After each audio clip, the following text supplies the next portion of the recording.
Tout le monde se souvient du Brexit, quand les Anglais ont décidé de quitter l'Union européenne via un référendum. Oui, tu sais, là-bas, ils font des référendums et puis ils les respectent, en fait. Ici, non seulement on n'en fait pas, mais quand on en fait, on a du mal à le respecter. Voilà.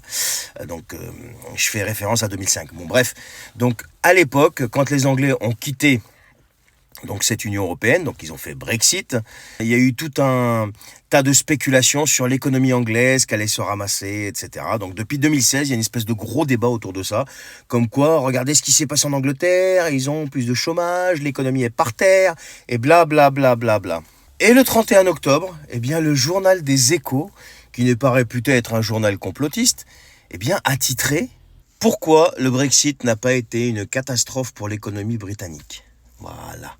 Donc on a un journal français, mainstream, qui explique, aujourd'hui je vous conseille d'aller lire l'article, c'est quand même assez sympathique à lire, qui se pose la question d'abord pourquoi, et ensuite il vous explique pourquoi. Voilà.